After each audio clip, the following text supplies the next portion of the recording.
Hello అండి. ఈరోజు వీడియోలో బ్లౌజ్ సింపుల్‌గా ఎలా స్టిచ్ చేసుకోవచ్చు అనేది వీడియోలో చూపిస్తాను. క్లియర్‌గా చూసేయండి.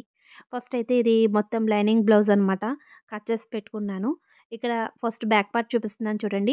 ఇది బ్యాక్ పార్ట్‌కి లైనింగ్ అయితే అటాచ్ చేసేసానండి. స్టిచ్చింగ్ అయితే ఇంకేం చేయలేదు. జస్ట్ చుట్టూరా మీరు కుట్టయితే వేసేసాననమాట. ఎక్స్ట్రా పార్ట్స్ కూడా కట్ చేసేసుకున్నాను. అలాగే నడుము పట్టీ కోసం ఒక ఫ్యాబ్రిక్‌నైతే రెడీ చేసుకున్నాను. కొంచెం లెంతీగా మన బ్లౌజ్ నడుముకి సరిపోయే విధంగా మనం ఫ్యాబ్రిక్‌ని తీసుకోవాలి. దాన్ని ఒక వైపునైతే ఫోల్డింగ్ చేసేసుకోవాలి. చూడండి ఇది మన బ్యాక్ పార్ట్ కదా! తర్వాత మనము నేనికైతే ఫస్ట్ ఏంటంటే బ్లౌజ్ పట్టీ వేయకముందే డాట్స్ అయితే వేస్తానండి. ఇలా షోల్డర్‌ని సగానికి ఫోల్డింగ్ చేసి ముందు ఒక డాట్ అయితే వేస్తాను. ఒక హాఫ్ ఇంచ్ లెంగ్త్‌లో మనం హాఫ్ ఇంచ్ పెట్టుకుంటాం కాబట్టి హాఫ్ ఇంచ్ లెంగ్త్‌లో ఒక 4 ఇంచెస్ హైట్ పెట్టుకుంటే సరిపోతుందనమాట. ఇలా ఇంత లెంత్ అన్నట్టుగా ఉజ్జాయింపుగా కూడా వేసేసుకోవచ్చు. మనకి కొలతలు అవి అవసరం లేదు. జస్ట్ ఇలా మీరు ఒక గుర్తుగా కూడా వేసేసుకోవచ్చు. ఇలా నేను 2 టైమ్స్ అయితే వేస్తాను. కుట్టు అనేది ఊడిపోకుండా స్ట్రాంగ్‌గా ఉండాలని చెప్పేసి 2 సార్లు అయితే వేస్తానండి. సేమ్ ఇదే విధంగా మనం నార్మల్ బ్లౌజ్ కూడా స్టిచ్ చేసుకోవచ్చు. ఇక్కడ చూడండి 2 డాట్స్ వేసేసాక పై వైపున మనకి ఈ నడుం పట్టీ అనేది పెట్టుకోవాలి. ఇది ఒక 2 ఇంచెస్ 1 ½ 2 ఇంచెస్ మీరు లెంత్ తీసుకుంటే సరిపోతుందనమాట. ఫోల్డింగ్ అవి చేసి కుట్టుకున్నాక. అది షార్ట్ అవుతుంది కాబట్టి. తర్వాత ఇక్కడ చూడండి దాన్ని మనం తిరగబెట్టుకొని లోపల వైపుకి స్టిచ్ వేసుకోవాలి. లోపల వైపుకి స్టిచ్ వేసినప్పుడు మనం ఈ అతుక్కున్న పట్టీ ఏదైతే ఉందో దాని మీద మాత్రమే స్టిచ్ వేసుకోవాలి. తర్వాత మనం హెమ్మింగ్ చేసుకోవచ్చు. లేదంటే ఇప్పుడు చాలామంది పై వైపున కూడా స్టిచ్ వేసేస్తున్నారు హెమ్మింగ్ లేకుండా. నెక్స్ట్ అయితే నేను హ్యాండ్స్ చూస్తున్నానండి. హ్యాండ్స్ అయితే నేను చూడండి మెయిన్ హ్యాండ్ మీద ఇలా లైనింగ్ పార్ట్ పెడుతున్నాను. లైనింగ్ పార్ట్ పెట్టి క్రింద వైపున మనం ఎంతైతే ఖర్చు వదులుకుంటాం పావు ఇంచు, హాఫ్ ఇంచ్ అంతే కదా! దాన్ని కుట్టు వేసుకొని తిరగవేసుకోవాలి. మీరు కావాలంటే ఇక్కడ లైనింగ్ పార్ట్ మీద స్టిచ్ వేసుకుంటే స్టిఫ్‌గా ఉంటుందనమాట కదిలిపోకుండా. ఫస్ట్ అయితే నేను లైనింగ్ పార్ట్ మీద స్టిచ్ అయితే వేస్తున్నాను. మనం కింద వైపునే ఓన్లీ క్రింద వైపునే జాయిన్ చేసాము. జాయిన్ చేసిన దాన్ని ఇప్పుడు లోపల వైపు టర్నింగ్ చేసుకోవడం కోసం ఈ విధంగా స్టిచ్ వేసుకున్నాము. తర్వాత ఇప్పుడు లోపల వైపు టర్నింగ్ చేసేసుకొని చుట్టూరా జాయింట్ వేసేసుకోండి. మీరు కావాలంటే మనం ఇప్పుడు బ్లౌజ్ పైన కూడా ఎడ్జ్‌లో టాప్ స్టిచ్ వేసుకోవచ్చు. తర్వాత లైనింగ్ హ్యాండ్ మొత్తం జాయిన్ చేసాక అది కూడా పక్కన పెట్టేసాను. తర్వాత ఫ్రంట్ పార్ట్ కూడా మనము లైనింగ్ మొత్తం జాయిన్ చేసాక ఇలా సగానికి ఫోల్డింగ్ చేసుకోండి. ఉక్సులు మన నెక్ వైపున ఇలా ఫోల్డింగ్ చేసుకున్నాక నెక్ వైపున మనం ఫస్ట్ క్రింద ఉంటది కదా! నెక్ సైడ్‌న అక్కడ మన వేలు పొడవు చూడండి. ఇక్కడ నేను నా ఫింగర్ చూపిస్తున్నాను కదా! నా వేలు పొడవు ఓ డాట్ అయితే వేస్తాను. అంటే మనకి ఈ డాట్ ఎక్కడొస్తుందంటే ఉక్సులు, కాజా పట్టీ వస్తాయి కదా! అక్కడనమాట.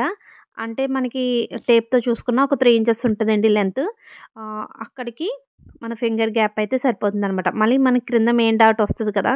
దానికి కూడా మన ఫింగర్ లెంత్ పెట్టేసుకొని 2 ఇంచెస్ అనమాట. అంటే నేనిప్పుడు వేలు చూపిస్తున్నాను. అంటే వేలుతో కొలతలు చూపిస్తున్నాను. మనం ప్రతిదానికి టేప్ తీసుకోక్కర్లేదు. జస్ట్ మన ఫింగర్‌తో కూడా యూజ్ చేసుకోవచ్చు. ఎలా అంటే ఇప్పుడు మన ఫింగర్ మీద 3 లైన్స్ ఉంటాయి చూడండి. మన ఫింగర్ మీద ఫస్ట్ లైన్ వచ్చేసి 1 ఇంచు, సెకండ్ లైన్ వచ్చేసి 2 ఇంచెస్, థర్డ్ లైన్ వచ్చేసి 3 ఇంచెస్ అలా మనం ఒక గుర్తుగా పెట్టుకుంటే మనకి ఉక్సులు కాజాపట్టి దగ్గర డాట్ పొడవు వచ్చేసి 3 ఇంచెస్ అన్నట్టు. తర్వాత మెయిన్ డాట్ వెడల్పు వచ్చేసి 3 ఇంచెస్ అన్నట్టు. తర్వాత మధ్యలో గ్యాప్ వచ్చేసి 2 ఇంచెస్ అలా గుర్తుపెట్టుకోవడం కోసం అనమాట. మీకు డాట్స్ గురించి తెలియట్లేదు అంటే నేను డాట్స్ కోసము మీకు సెపరేట్‌గా వీడియోస్ చేసున్నాను. లేదు అంటే మరొక వీడియో చేస్తాను. చూడండి ఇలా 3 డాట్స్ కూడా మనము ఇలా ఉజ్జాయింపుగా వేసేసుకోవచ్చు. ఇక్కడ ఈ డాట్ వచ్చేసి మన క్రింద మెయిన్ డాట్ వచ్చేసి 2 ½ లెంత్ అండి. విడ్త్ వచ్చేసి 2 ఇంచెస్ అనమాట. అంటే మనకు ఫోల్డింగ్‌లో 1 ఇంచ్, 1 ఇంచు అటు 1 ఇంచ్, ఇటు 1 ఇంచ్ ఉంటది. తర్వాత కుట్టేసాక జస్ట్ ఇలా మనము ఇలా ఫోల్డింగ్ చేసి పెట్టుకోవాలి. అప్పుడే మనకి షేప్ బెల్ట్ అవి జాయిన్ చేసినప్పుడు పట్టినట్టు ఉండదనమాట. నెక్స్ట్ వచ్చేసి మనకి ఇప్పుడు వేసిన ఉక్సులు పట్టి దగ్గర డాట్ అలాగే మెయిన్ డాట్‌ని రెండిటిని పట్టుకుంటే చూడండి ఈ రెండిటిని పట్టుకుంటే డైరెక్ట్‌గా మనకి చంక దగ్గర డాట్ అనేది ఫోల్డింగ్ అనేది వచ్చేస్తుంది. అది బేస్ చేసుకొని మనము ఆ డాట్ అయితే కుట్టేసుకోవచ్చనమాట. ఇక్కడ మీకు డాట్స్ ఎలా కుట్టానో మీకు అర్థమైంది కదండీ! ఫస్ట్ ఉక్సు కాజా పట్టీ వైపున మనం సగానికి ఫోల్డింగ్ చేసుకొని 3 ఇంచెస్ లైన్ వేసుకొని డాట్ అయితే వేసుకోవాలి. తర్వాత క్రింద ఒక 2 ½ లైన్ అనమాట. తర్వాత షేప్ బెల్ట్స్ చూడండి. షేప్ బెల్ట్స్ కోసం మెయిన్ పార్ట్‌ని నేను పైన వేశాను. తర్వాత ఒక లైనింగ్ పీస్‌ని కూడా పైన వేశాను. ఇవి 2 కూడా బ్లౌజ్ పైన వేశాను. తర్వాత ఎక్స్‌ట్రా ఇంకో పీస్ ఉంది కదా! దాన్నొచ్చేసి లోపల వైపు అనమాట. అంటే మనకి ఇప్పుడు మనం పైకొచ్చినవన్నీ కూడా కుట్టేసాకే లోనకి వెళ్తాయండి. ఆ విధంగా అనమాట. చూడండి ఇప్పుడు మనం పింక్‌ది మధ్యలో పెట్టాం కదా! అది మనం స్టిచ్ చేసాక లోనికి వెళ్ళిపోతుంది. కాబట్టి మనకి పైకి రావాలనుకున్నవి క్రిందకి పెట్టండి. ఈ విధంగా అనమాట. చక్కగా మనం ఒక స్టిచ్ అయితే వేసేసుకోవాలి. ఇది ఎండ్ వరకు ఒక స్టిచ్ వేసాక మళ్ళీ మనము దాన్ని ఓపెన్ చేసి పైన ఒక టాప్ స్టిచ్ వేసుకోవచ్చు. ఈ షేప్ బెల్ట్స్ చాలామంది చాలా రకాలుగా కుడతారండి. ముందు క్రింద పార్ట్ కుట్టుకుని దాన్ని జాయిన్ చేసుకుంటారు. కొంతమంది ఇన్విజిబుల్ టైప్‌లో కూడా స్టిచ్ చేస్తుంటారు. మన టైము, మన దగ్గర ఫ్యాబ్రిక్‌ని బట్టి కూడా మనం స్టిచ్ చేసుకోవచ్చు. ఇక్కడనైతే నేను పై వైపునైతే స్టిచ్ చేస్తున్నాను రివర్స్‌లో పెట్టుకొని. తర్వాత వాటిని టర్న్ చేసుకొని స్టిచ్ చేసుకోవాలి. టాప్ స్టిచ్ వేసాక మన క్రింద ఇంక ఎడ్జ్‌లో మిగిలిన ఫ్యాబ్రిక్ ఉంటది కదా! ఒకసారి మీరు కొలుచుకోవచ్చనమాట ఆది బ్లౌజ్‌తో. మనకి ఎంత ఫోల్డింగ్ చేసుకోవాలి అని. మరీ ఎక్కువ ఫోల్డింగ్ చేసుకున్నాక మళ్ళీ మనకి బ్లౌజ్‌లో తేడా రావచ్చు కదా! కాబట్టి నేను ఇలా ఫోల్డింగ్ చేసేటప్పుడు ఒకసారి కొలుచుకుంటానండి.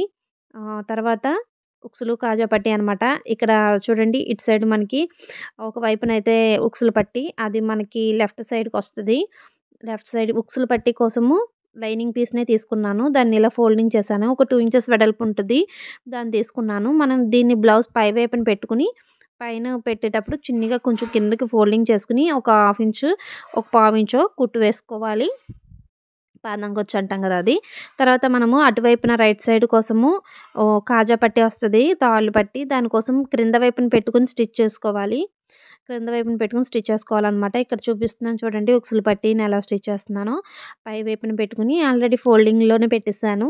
మనం మళ్ళీ తర్వాత పెట్టి ఫోల్డింగ్ పెట్టక్కర్లేదు. జస్ట్ ఇప్పుడు ఒక స్టిచ్ వేసాక మనం టర్నింగ్ చేసుకొని స్టిచ్ అయితే వేసుకోవాలనమాట లోపలికి పెట్టేసుకొని. ఇది ఉక్సులు కుడతామండి దీనికోసము. లోపల వైపుకే ఉంటుంది కాబట్టి మనం బ్లౌజ్ పీస్‌నే వేసేసుకోవచ్చు. చూడండి ఈ విధంగా అనమాట. ఇక్కడ మనం బ్లౌజ్ పీస్‌నే మీరు కావాలంటే మెయిన్ ఫ్యాబ్రిక్ కూడా వేసుకోవచ్చు. ఇది సీక్వెన్స్ వర్క్ ఉంది కాబట్టి అంత కంఫర్ట్‌గా ఉండదు కాబట్టి నేను లైనింగ్ పీస్‌ని, కాటన్ పీస్‌ని వేస్తున్నాను. తర్వాత చూడండి ఈ తాళ్ళు పట్టీ కోసము నేను లోపల వైపు బ్లౌజ్‌కి లోపల వైపు ఈ ఫ్యాబ్రిక్‌ని అయితే అటాచ్ చేసుకోవాలి ఫస్ట్. దాని తర్వాత మళ్ళీ మనం పైకి తెచ్చుకొని చూడండి పైకి తెచ్చుకొని ఈ విధంగా ఫోల్డింగ్ చేసి మనకి ఎన్ని కుట్లు కావాలి 2 కుట్లు అయితే చాలా బావుంటుంది కాబట్టి తాళ్ళు, ఉక్సులు ఉక్సులు పట్టీ కోసం ఉక్సులు కాదు కాజా పట్టీ కోసం 2 స్టిచెస్ అయితే పైకి తిరగబెట్టుకొని 2 స్టిచెస్ అయితే వేసుకోవాలనమాట. ఈ విధంగా మనకి ఇవి 2 కూడా రెడీ అయిపోయినాయి. చూడండి ఇప్పుడు మనము ఒకదాని మీద ఒకటి పెట్టుకొని 2 ఈక్వల్‌గా ఉన్నాయా లేదా చూసుకోవాలి. ఈక్వల్‌గా ఉంటే ఓకే. లేకపోతే జస్ట్ నార్మల్‌గా క్రాస్ ఏమన్నా ఉంటే లైట్‌గా క్రాస్ తీసుకోవాలి. క్రాస్ తీసేటప్పుడు కూడా జస్ట్ ఇలా మనం అక్కడ క్రాస్ తీసుకుంటే సరిపోతుందనమాట. మరి నెక్స్ కట్ చేసేయకూడదు. నెమ్మదిగా తీసుకోవాలి. 2 ఈక్వల్‌గా వస్తే ప్రాబ్లమే లేదండి. ఒక్కోసారి ఎక్కువ తక్కువ రావచ్చు. అప్పుడు మనం 2 ఈక్వల్‌గా చేసుకోవాలి. తర్వాత షోల్డర్స్ జాయిన్ చేసేస్తున్నాను. ఒకదాని మీద ఒకటి పెట్టుకున్నప్పుడు 2 మెయిన్ పార్ట్స్ లోపలికుండాలి. అది చూసుకొని ఒక హాఫ్ ఇంచు ఖర్చుండేలా చూసుకొని మనం జాయిన్ చేసుకుందాము. ఫస్ట్ ఇలా బ్యాక్ పార్ట్ మీద ఫ్రంట్ పార్ట్ పెట్టుకొని జాయిన్ చేసుకుంటున్నాను. నెక్స్ట్ మనం మెడకి పట్టి కుట్టుకుంటామండి. క్రాస్‌గా బెల్ట్ అనేది రెడీ చేసుకోవాలి. ఇది వచ్చేసి 1.2 ఇంచెస్ వెడల్పు ఉండేలా చూసుకోండి. లెంత్ వచ్చేసి మన బ్లౌజ్ నెక్‌ని బట్టి ఉంటుంది. ఒక 2 పీసెస్ అనేది ఎక్స్‌ట్రా పెట్టుకొని మన జాయింట్స్ ఉంటాయి కదా! మిగిలిన పీసెస్‌ని వాటనమాట. వాటన్నిటిని కూడా నేను క్రాస్ పీసెస్‌ని జాయిన్ చేసేసుకున్నాను. వాటన్నిటిని కూడా ఒకదానికొకటి అటాచ్ చేసాక చూడండి బ్లౌజ్ పైన ఇలా ఫోల్డింగ్ చేసి ముందు ఒక రఫ్ లాగండి. బ్లౌజ్ పై వైపున ఉక్సులు పట్టీ దగ్గర నుంచి స్టార్ట్ చేస్తున్నాను. ఇక్కడ నేను ఫ్యాబ్రిక్‌ని సగానికి ఫోల్డింగ్ చేసేసాను. నేను అతికిన జాయింట్స్ ఏవైతే ఉన్నాయో అవి లోపలికి వచ్చేలా ఫోల్డింగ్ పెట్టేసుకున్నానండి. ఇలా మనము ఒక పావించు ఖర్చులో బ్లౌజ్ మొత్తానికి నెక్ పైన కుట్టుకుంటూ వెళ్ళాలనమాట. నెక్ అంతా కుట్టేసరికి మనకి ఈ ఫోల్డింగ్‌లోనే కుట్టుకుంటూ వెళ్ళిపోతాము. నెక్స్ట్ ఇదంతా కుట్టేసాక చూడండి ఎండింగ్‌కొచ్చేసరికి ఎక్స్ట్రా ఎక్కువ ఉన్నట్లయితే కట్ చేసేసుకొని కొంచెం ఫోల్డింగ్ ఉంచుకొని ఈ విధంగా మనం కాజా పట్టీ మీద ఫోల్డింగ్ చేసి పెట్టుకొని ఒక రఫ్ లాగేస్తే సరిపోతుందండి. తర్వాత మనము ఇప్పుడు కొంచెం ఎక్స్ట్రాలు ఏమైనా ఉంటే కట్ చేసేసుకోండి. మరి ఎక్కువ కట్ చేసేయకండి. మళ్ళీ నెక్ కుట్టు దారం ఊడిపోయే ఛాన్స్ ఉంది. చూడండి మనం ఎక్కడైతే స్టార్ట్ చేసామో అక్కడికి వెళ్ళి ఇలా ఫోల్డింగ్‌ని ఓపెన్ చేసుకొని మనం అతికిన ఫ్యాబ్రిక్ మీదే స్టిచ్ వేయాలి ఎడ్జ్‌లో. మనం ఏదైతే క్రాస్ పట్టీ వేస్తామో నెక్‌కి దాని మీద స్టిచ్ వేయండి. మీకు ఈ క్రాస్ పట్టీ జాయిన్ చేయడం క్లియర్‌గా కావాలి అంటే కనుక లింక్స్ డిస్క్రిప్షన్‌లో ఇస్తాను చూడండి. లేదంటే ప్లేలిస్ట్‌లో బ్లౌజ్ స్టెప్ బై స్టెప్ అని ఉంటుంది. అందులో కూడా చూడొచ్చు. నేను లింక్స్ అన్నీ కూడా ప్లేలిస్ట్‌లో పెడతాను చూడండి. ప్రతీదీ కూడా పెడతాను క్లియర్‌గా. ప్రతిదాని లింక్ కూడా అంటే ఆల్రెడీ చేసున్నాను వీడియోస్ అన్నీ కూడా అందుకు. తర్వాత వాటిని మనం హెమ్మింగ్ చేసేసుకుంటే సరిపోతుందనమాట. దాని తర్వాత మనము రెడీగా పెట్టుకున్న హ్యాండ్ ఉంది కదా! దాన్ని సగానికి ఫోల్డ్ చేసి ఒక కట్ ఇవ్వండి. అది బ్లౌజ్ పై వైపున పెట్టుకోవాలి. హ్యాండ్‌ని రివర్స్‌లో పెట్టుకొని బ్లౌజ్ పై వైపున పెట్టుకోవాలి. తర్వాత మనకి లోతు తీసిన పార్ట్ ఉంటుంది. దాన్నొచ్చేసి మీరు బ్లౌజ్ ఫ్రంట్ సైడ్‌కొచ్చేలా సెట్ చేసుకోండి. తర్వాత మనము ఒక పావించ్ ఖర్చుతో లేదా ఒక హాఫ్ ఇంచ్ మీరు ఎంతైతే మీకు వీలుగా అనిపిస్తుంది పావించ్ అయినా పెట్టుకోవచ్చు. ఒక హాఫ్ ఇంచ్ అయినా పెట్టుకోవచ్చు. పాదం ఖర్చనమాట. అలా జాగ్రత్తగా మనము ఒక వైపు నుంచి ఇలా స్టిచ్ చేసుకుంటూ వెళ్ళండి. ఎక్కడ వంకర టింకర లేకుండా మనం స్ట్రెయిట్‌గా కుట్టుకుంటే మనకి హ్యాండ్‌కి ముడతలు అవి రావన్నమాట. మనకి ఇదే మెయిన్ టిప్ అండి. హ్యాండ్ జాయిన్ చేసేటప్పుడు మనకి స్ట్రెయిట్‌గా స్టిచ్ అనేది వెళ్ళిపోవాలి. కదులుతా అటు ఇటు పెడుతూ ఉంటే వంకరొస్తదనమాట. తర్వాత 2 సైడ్స్ అలా విధంగా జాయిన్ చేశాక మనం హ్యాండ్‌ని ఇలా ఫోల్డింగ్ చేసుకొని బ్యాక్ సైడ్ అనమాట ఇది. మనము అటాచ్ చేసేసుకోవాలి సైడ్ ఫిట్టింగ్ కోసము. ఫస్ట్ అయితే నేను హ్యాండ్ లూజ్ చూసి అక్కడ మార్క్ పెట్టానండి. తర్వాత ఆర్మ్ లూజ్ కూడా చూసి ఒక మార్క్ పెట్టాను. ఇవి రెండిటిని స్ట్రెయిట్‌గా ఒక స్టిచ్ అయితే వేసేసాను. అక్కడి నుంచి మనం నడుము, అలాగే క్రింద బ్లౌజు ఫ్రంట్ పార్ట్ యొక్క లూజు ఇవన్నీ చూసుకొని మార్క్స్ అయితే పెట్టేసుకోవాలి. వాటన్నిటి పైన ఒక స్టిచ్ అయితే వేసేసుకుందాము. ఇదంతా కూడా 2 సెట్స్ కూడా ఒక 2, 3 స్టిచ్‌లు ఈ విధంగా మనము హ్యాండ్ లూజు, ఆర్మ్ లూజు, అలాగే చెస్ట్ లూజు, అలాగే క్రింద నడుము లూజు ఇవన్నీ చూసుకుంటూ మార్క్స్ వేసేసుకొని వాటిని కలుపుకుంటా స్ట్రెయిట్ స్టిచెస్ అయితే వేసేసుకుంటే సరిపోతుందనమాట. మొత్తం ఫినిష్ అయ్యాక ఒకసారి కొలుచుకొని చూడండి.